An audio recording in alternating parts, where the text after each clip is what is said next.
जय गुरु जी, शुक्राना गुरु जी, अनंतम अनंतम शुक्राना गुरु जी, हर पल का शुक्राना, हर श्वास का शुक्राना गुरु जी।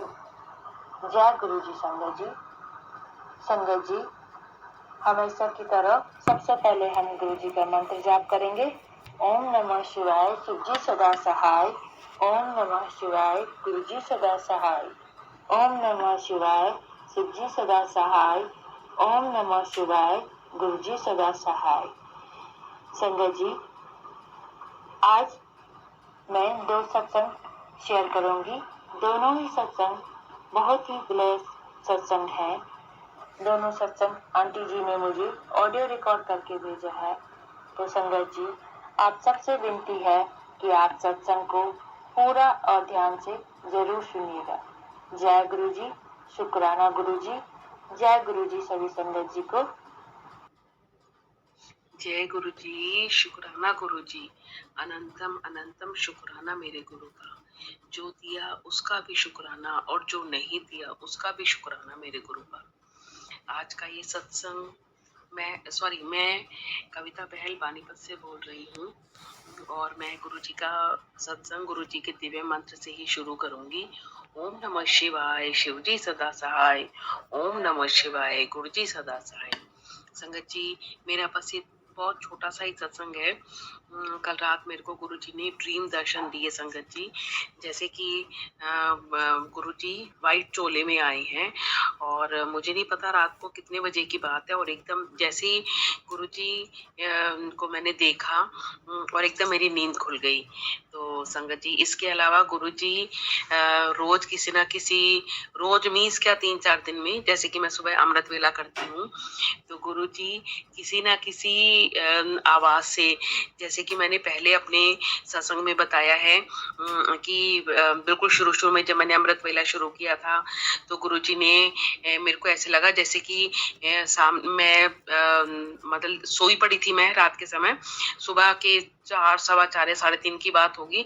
तो मेरे सामने शिवलिंग है और किसी ने लेके ना शिवलिंग का जल मेरे पैर पे लगा दिया है। एकदम मैं उठ खड़ी हुई तो कभी ऐसे जगाते, एक दफा ऐसे जगाया था। इसके बाद कभी गुरु जी का जो दिव्य मंत्र है वो मेरे कानों में चल पड़ता है, कभी तब जगाते हैं, कभी कोई भजन सुना देते हैं, शिव जी का भजन सुना देते हैं, या फिर कभी कोई शेरों वाली माँ की भेंट सुना देते हैं। मतलब बशर्ते बकायदा कि वो मेरे कानों में चलती है, मेरे को आवाज आती है उसकी, तब सुना देते हैं। और एक दफा तो ऐसे हुआ जैसे कि मैं सोई पड़ी थी, तो उठने की तो तैयारी कर रही थी, तो मतलब हमारे टीवी पैनल पे एक तार पड़ी हुई थी, वो एकदम भर भरा के नीचे गिर पड़ी है और बहुत तेज आवाज हुई उससे। तो क्योंकि ना तो हमारे यहाँ चूहे हैं और ना ही हमारे कॉकरोचेज हैं, तो वो गुरुजी ही कह रहे थे कि उठ जा बेटा, अमृत वेले के टाइम हो गया। जो वो सारी संगत उठ गई जो अमृत वेला करते हैं, एक तू ही रह गई सोई पड़ी है। तो किसी रूप में भी, मतलब किसी ना किसी आवाज से गुरुजी उठा ही देते हैं। तो कल रात 3:15 की बात है, गुरुजी ने मेरे को उठाया। तो ना गुरुजी थोड़ी देर सोने दो, थोड़ी देर तक मैं उठती हूँ, बस 3:30 पौने 4 तक उठा देना। 3:30 बजे फिर से मेरी नींद खुली, तो फिर भी अभी सोने की इच्छा नहीं थी, तो मैंने ऐसी आंखें बंद करके सोई पड़ी थी। तो मेरे को मतलब ऐसे लगा जैसे कि ना जैसे कि वो बांसुरी तो उसे नहीं कहना चाहिए, एक स्क्वायर शेप में आती है, लकड़ी की आती है। हम लोग छोटे होते थे, हम लोग तो उसे पीपनी कहा करते थे। मतलब किसी ने ना वो पीपनी, हालांकि मुझे जैसे मैं नींद में थी ना, मैंने केवल पीपनी को ही फील किया है, जैसे कि पीपनी की किसी आवाज से मेरे को एकदम उठाया बजा के, कि पता नहीं मेरी आंख में कुछ हल्का सा लगा के, पता नहीं कैसे, मतलब मेरे को बिल्कुल भी ध्यान नहीं है। मतलब इस तरीके से गुरुजी ने उठाया है। तो मैं गुरुजी का इस बात के लिए तहे दिल से शुक्राना करना चाहती हूँ कि गुरुजी आप मेरे को इस तरीके से उठाते हो, आपका बहुत बहुत धन्यवाद। और आगे भी मैं आपसे यही रिक्वेस्ट करूंगी कि आप मेरे को रोज अमृत वेला मेरे से करवाएं, और किसी ना किसी आवाज से, अगर मैं नहीं उठूं, तो आप किसी भी रूप में, बस मेरे को पता नहीं क्यों मतलब मेरे को अंदर से ना थोड़ा सा डर सा लगता है। तो हालांकि आपके मैसेजेस भी फ्लैश होते हैं, पुत्र तो डरिया ना कर, मैं तेरे अंग संग, हाँ। तो अब मेरे को एक दो मैसेजेस तो मेरे को फ्लैश, मतलब जो मैसेजेस फ्लैश होते हैं एक दो तो मेरे को ध्यान भी नहीं है, मेरे को पता नहीं क्यों मतलब डर सा लगता है, लेकिन वो गुरुजी को पता होगी। अब गुरुजी तो शिव जी के रूप है, पूरी की पूरी पृथ्वी में सबसे जिसे कहते हैं कि सबसे ब्रह्मा विष्णु महेश में शिव जी के रूप, शिव जी के अवतार है वो। और मतलब मेरे को बड़ा अजीब सा अंदर से लगता है, भय सा होता है, डर तो नहीं कहना चाहिए उसे, भय कहना चाहिए, भय लगता है मेरे को। तो मैं गुरुजी से ये रिक्वेस्ट करूंगी कि मेरे को अमृत वेले का नितनेम जो है मेरे को उसकी दात बख्शी जाए, और मैं जितना समय मैं इस पृथ्वी पर रहूं, मैं वो अमृत वेले का जो ड्यूटी आपने मेरे को दी हुई है वो मैं निभाती रहूं। गुरुजी एक बात, संगत जी एक बात और, आज दोपहर को जब मैं सोई पड़ी थी तो हमारे एक्चुअली लेबर लगी हुई है, तो एक मेरे बेटे का रूम है और बीच में ड्राइंग रूम है और इधर की तरफ हम लोग का मास्टर बेडरूम है। तो मैंने देव को, अपने मेरे बेटे का नाम देव है, मैंने कहा देव को बोला, मैंने कहा देव तू थोड़ी देर के लिए ना हमारे बेडरूम में आ जा और मैं दूसरे तेरे रूम में सो जाती हूँ। तो वो जब इधर आया, मैं सोई पड़ी थी गुरुजी, संगत जी, जब मैं सोई पड़ी थी तो मतलब जहाँ एसी लगा हुआ है उस विंडो पर मतलब आंखें बंद ही थी मेरी, और वहां पर मैंने गुरु नानक की गुरु नानक के मेरे को दर्शन हुए हैं। तो गुरु नानक मीन्स कि मतलब बैठे हुए हैं समाधि रूप में मीन्स आलती पालती मार के वो बैठे हुए हैं। उन्होंने व्हाइट कलर का चोला डाला हुआ है, और जैसे ही मैंने उनको देखा, मतलब स्वप्न में जैसे देखा, एकदम मेरी नींद खुल गई। तो मैं गुरुजी का इस बात के लिए तहे दिल से धन्यवाद करती हूँ। मे बी वो गुरुजी हो, गुरुजी ही मेरे को मतलब गुरुजी ने ही मेरे को दर्शन दिए हो कि हाँ भाई सफेद चोले में मैं तेरे को दर्शन दूंगा। ये तो शायद मेरे को मैसेज फ्लैश हुआ भी था, मे बी वो गुरुजी ही हो। तो गुरुजी आपका तहे दिल से धन्यवाद है, शुक्राना है, बहुत शुक्राना है गुरुजी। जो आपने दिया उसका भी शुक्राना है, और जो आपने नहीं दिया उसका भी शुक्राना है गुरुजी। तो गुरुजी कुछ दिनों से ना मेरे को मेरे हस्बैंड के लिए एक मैसेज फ्लैश हो रहा था, महीने डेढ़ महीने से, कि पुत्र तेरे पति को किसी बड़ी बीमारी का खतरा है और इसमें मैं मंत्र भेज रहा हूँ, तो उस मंत्र को किया कर। उसमें पुरुष सूक्त मंत्र का जाप था, तो वो मैंने वो मंत्र जाप मैं रोज एक दफा करती हूँ, वो 6 मिनट का है, कुछ ज्यादा टाइम भी नहीं लगता। वो मंत्र मैं यूट्यूब पे चला के और बैठ जाती हूँ, या किचन में काम करते करते मैं सुन लेती हूँ। तो वही मैसेज ना बार बार फ्लैश होता जा रहा था, बार बार फ्लैश हो रहा है, मतलब पिछले मुझे लगता है 5-6 दिन से रोज मेरे को फ्लैश होता था कि पुत्र तेरे पति को किसी बड़ी बीमारी का खतरा है। तो परसों मैंने गुरुजी से अरदास करी, गुरुजी प्लीज आप मेरे को बताओ कि क्या खतरा है, या मैं इसके निवारण के लिए, अपने पति की लंबी उम्र के लिए, या अपने पति को कोई बड़ी बीमारी नहीं हो उसके लिए मैं क्या करूं। गुरुजी आपने ही करना है, जो कुछ भी करना है मेरे को आप प्लीज स्वप्न में आके बता दीजिए। तो ये परसों दिन की बात है, तो परसों रात को गुरुजी मेरे सपने में आए थे। मतलब गुरुजी तो मेरे को नजर नहीं आए, लेकिन जैसे कि मेरे को एक आवाज सी आई कि पुत्र अपनी अरदास लिख के मेरे स्वरूप के सामने रख दे। तो गुरुजी मैंने संगत जी मैंने अपनी अरदास गुरुजी के सामने रख दी है। अब गुरुजी जाने, गुरुजी का काम जाने, मुझे गुरुजी के ऊपर बहुत ज्यादा, जरूरत से ज्यादा भरोसा है, जरूरत से ज्यादा विश्वास है। जो करेंगे गुरुजी अच्छा ही करेंगे, और मेरे पति के हित में ही होगा जो कुछ भी होगा। और जल्दी ही मेरे पति को जो बीमारी, मतलब जो बीमारी का जो खतरा बताया है, वो मेरे पति को वो बीमारी नहीं होगी। और मेरे पति अंकल को मेरे गुरुजी लंबी उम्र का वरदान दे, मेरे पति अंकल जी की लंबी उम्र हो गुरुजी। तो अब मैं अरदास गुरुजी से एक दफा का फिर वही फ्लैश आता रहता है, फिर वो मैसेज फ्लैश हुआ था कि पुत्र एक ही अरदास को बार बार मत किया कर। तो मुझे नहीं पता इसे अरदास कहते हैं या रिक्वेस्ट कहते हैं। बस मैं गुरुजी से एक बात ये कहना चाहती हूँ कि गुरुजी प्लीज प्लीज प्लीज प्लीज मेरे पति को लंबी उम्र दे दो, उनको स्वास्थ्य सुख दे दो मेरे गुरुजी। मेरे पति को दोबारा से कैंसर नहीं हो मेरे गुरुजी, मेरे पति को कोई बड़ी बीमारी नहीं हो मेरे गुरुजी। आपने करना है, जैसे मर्जी करना है। तो गुरुजी अब मैं अपना सत्संग यहीं पर खत्म कर करती हूँ। ओम नमः शिवाय, शिव जी सदा सहाय। ओम नमः शिवाय, गुरु जी सदा सहाय। जय गुरु जी, शुक्राना गुरु जी। संगत जी, अब हम दूसरा सत्संग सुनते हैं। जय गुरु जी, शुक्राना गुरु जी। नमस्ते संगत जी, ये मेरा दूसरा सत्संग है और मैं ऐसा कुछ शेयर करना चाहती हूँ जो जिसकी उम्मीद मैंने बिल्कुल छोड़ दी थी और वो पॉसिबल अचानक से पता नहीं कैसे हो गया, मतलब गुरुजी की कृपा से हो गया। तो उनका बहुत बहुत शुक्राना, बहुत बहुत अनंतम शुक्राना जो उन्होंने मुझे दिया।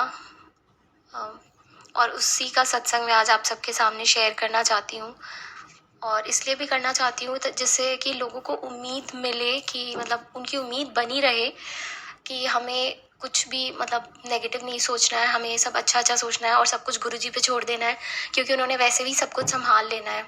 अगर आपका दिल साफ़ है, आपका मन साफ़ है, तो गुरुजी सब देख लेंगे। तो इसी के साथ मैं अपना सत्संग शुरू करती हूँ। उसके पहले मैं गुरुजी का मंत्र जाप करना चाहूँगी। तो ओम नमः शिवाय, शिव जी सदा सहाय। ओम नमः शिवाय, गुरु जी सदा सहाय। ओम नमः शिवाय, शिव जी सदा सहाय। ओम नमः शिवाय, गुरु जी सदा सहाय। जय गुरु जी, शुक्राना गुरु जी। अब मैं अपना सत्संग स्टार्ट करती हूँ। तो बात ये है कि मेरी एक बहुत पुरानी हम कॉलेज फ्रेंड्स थे और अब मतलब हम दोनों की शादी हो गई है और मेरी शादी 2020 में हुई थी और तब तक मेरी उससे अच्छे से बात हो रही थी, सब नॉर्मल था। अचानक से हुआ ये कि उसने शादी की और शादी मतलब उसने जिससे शादी की उससे पहले मेरी बातचीत हुआ करती थी कभी, तो शायद ये रीज़न था उसने मुझसे बिल्कुल बात करना बंद कर दिया। और वो मेरी ऐसी दोस्त थी, मतलब उसके बिना मेरा गुजारा नहीं, मेरे बिना उसका गुजारा नहीं। मतलब ज़िंदगी में कुछ ऐसे खास दोस्त होते हैं ना, जो दोस्त कम और आपके अपने लाइक सिस्टर्स हो जाते हैं, वो वाला रिश्ता था। और फॉर सम रीज़न और भी कुछ बातें रही होंगी उसके मन में, पता नहीं, बट कुछ उसकी इनसिक्योरिटीज़ थी या जो भी था, और उसने अचानक से बात करना बंद कर दिया। और हम 3 लोगों का एक ग्रुप था। उसने मुझसे तो बंद किया ही किया, साथ में उसने उस तीसरी दोस्त से बात करना बंद कर दिया, क्योंकि उसको किसी भी तरह का कोई लिंक नहीं रखना था कि कभी अगर उसकी तीसरी से बात हो तो कहीं वो ये ना पूछ बैठे कि तुम क्यों नहीं बात कर रही है, शायद जो भी। और बिल्कुल जिससे उसकी शादी हुई थी, तो जैसा कि मैंने बताया उससे कभी मेरी पहली बातचीत थी, तो जाहिर सी बात है कि मैं एक्सपेक्ट नहीं कर सकती थी कि वो मुझसे बात करे, और ना ही मैं कभी उसकी लाइफ में कुछ इंटरफेयर करना चाहती थी। तो मैंने भी अपनी तरफ से बिल्कुल डिस्टेंस मेंटेन किया, बट कहीं ना कहीं मैं गुरुजी से हमेशा मांगती रहती थी। जब से मुझे गुरुजी का पता चला था, जब से मैं उनके साथ जुड़ी थी, जब से उन्होंने मुझे अपने साथ जोड़ा था, मतलब मैं हमेशा अपनी प्रेयर्स में उसको याद रखती थी। और मैं हमेशा कहती थी कि दुनिया में ना आप, एक तो होता है आप अपनी फैमिली लेके आते हो, और एक होता है जब आप अपने दोस्तों को चुनते हो, और वो कुछ खास दोस्त ही होते हैं जो ज़िंदगी भर आपके साथ जुड़ जाते हैं, और वो आपको अपने परिवार जैसे ही लगते हैं। वो उनमें से एक थी, है और हमेशा रहेगी। और मैं ऐसे गुरुजी से जब भी प्रे करती थी तो मैं ऐसे बोलती थी कि मुझे नहीं पता कि वो वापस आएगी कि नहीं आएगी, कभी बात होगी कि नहीं, बट अगर हो सके तो मेरी बात करा देना। और पता नहीं क्यों मुझे ऐसे नामुमकिन सा लगता था, पर अचानक से कुछ हुआ और मेरे पास खुद से उसका फ़ोन आ गया। मतलब मैं हैरान थी। अभी कुछ 2-3 दिन पहले की बात है और मैं लिटरली हैरान थी। वो पिछले 2 साल से मुझसे बात नहीं कर रही है, और मतलब कैसे ये करिश्मा हो गया मुझे समझ ही नहीं आया। और फिर मुझे एकदम से याद है कि मैं हमेशा कि करिश्मा गुरुजी का ही तो है ना, क्योंकि मैं तो गुरुजी से यही मांगती रहती थी। कुछ चुनिंदा चीज़ें हैं जिनके बारे में मैं गुरुजी को बस बताती रहती हूँ, और फिर ये कह देती हूँ कि जैसी आपकी मर्ज़ी, मतलब और और फिर ये कह देती हूँ कि जैसी आपकी मर्ज़ी, मतलब। और देखो मेरी कितनी अजीज़ दोस्त है वो, और वो मेरे पास वापस आ गई। उसने खुद मुझे फ़ोन किया और सब कुछ ऐसा लगा जैसे हमारी कल ही बात हो रही थी। ऐसा लगा कि हमारी बात बंद थी ही नहीं कभी। फिर चीज़ें सॉर्ट आउट की हमने, और मैं बिल्कुल गुरुजी से हमेशा यही दुआ करूँगी कि वो खुश रहे और सब कुछ अच्छा हो उसके साथ। उसने भी बहुत स्ट्रगल देखा इस बीच, और मैं चाहती हूँ कि हमारा साथ कभी कभी भी नहीं छूटे। और अगर आप लोगों के पास कोई ऐसे दोस्त हों जो आपके लिए बहुत अजीज़ हों, तो प्लीज़ उनसे कांटेक्ट में रहें, संपर्क में रहें हमेशा, क्योंकि ज़िंदगी में कुछ ही रिश्ते ऐसे होते हैं ना जो आपको अपने अपने से लगते हैं बिल्कुल। ज़रूरी नहीं कि जो खून के रिश्ते आपके अपने लगते हों वो आपके अपने हों, पर जो आप रिश्ते खुद चुनते हो, जो यहाँ पे आके बनाते हो, उनको उनकी कदर करो। तो अ, मैं बहुत दिल से गुरुजी का शुक्राना करना चाहती हूँ। और मैं ये चाहती हूँ कि आप सब को मैं ये संदेश इसलिए दे रही हूँ कि आप कभी भी, ये तो मतलब हो सकता है ये आप लोगों के लिए मतलब हर किसी के लिए इतना इम्पोर्टेंट नहीं हो फ्रेंडशिप, बट जिसके लिए है वो शायद इस चीज़ को समझे। और है ना, इस छोटी सी चीज़ से आप ये इंस्पिरेशन भी ले सकते हैं कि मतलब गुरुजी वो भी संभव कर देते हैं जो कभी संभव होने के चांसेस आपको लगे ही नहीं। तो आप लोग कभी भी उम्मीद मत छोड़िए, गुरुजी को बताना ना छोड़ें। और बस आप लोग प्रे करते रहें, शुक्राना करते रहें जितना ज़्यादा से ज़्यादा हो सके। और बाकी सब तो गुरुजी ने संभाल ही लेना है। तो इसी के साथ मैं अपना ये सत्संग समाप्त करती हूँ संगत जी। और सभी संगत जी का बहुत बहुत शुक्रिया। संगत सुनाने वाले का भला और सुनने वाले का भी बहुत बहुत भला हो। और बस इसी के साथ मैं अपना सत्संग समाप्त करती हूँ। गुरुजी का मंत्र जाप फिर से करेंगे एक बार। ओम नमः शिवाय, शिव जी सदा सहाय। ओम नमः शिवाय, गुरुजी सदा सहाय। ओम नमः शिवाय, शिव जी सदा सहाय। ओम नमः शिवाय, गुरुजी सदा सहाय। जय गुरुजी। संगत जी, आज का सत्संग यहीं पर समाप्त करते हैं। गुरुजी की आज्ञा के अनुसार जल्द ही दूसरा सत्संग शेयर किया जाएगा। जय गुरुजी, शुक्राना गुरुजी, अनंतम अनंतम शुक्राना गुरुजी, हर पल का शुक्राना, हर श्वास का शुक्राना गुरुजी। संगत जी, अगर आपको भी अपना सत्संग शेयर करना है तो आप मेरे मेल आईडी तथा व्हाट्सएप नंबर पर लिखकर या ऑडियो रिकॉर्ड करके भेज सकते हैं। गुरुजी की आज्ञा के अनुसार आपका सत्संग भी संगत जी के साथ शेयर किया जाएगा। जय गुरुजी, शुक्राना गुरुजी, अनंतम अनंतम शुक्राना गुरुजी, हर पल का शुक्राना, हर श्वास का शुक्राना, सबकी झोलियाँ भरते रहना, सबकी मनोकामनाएं पूर्ण करना, सबकी दुख बीमारियां दूर करना, सब पर अपना मेहर वाला हाथ बनाए रखना। जय गुरुजी, शुक्राना गुरुजी, जय गुरुजी संगत जी।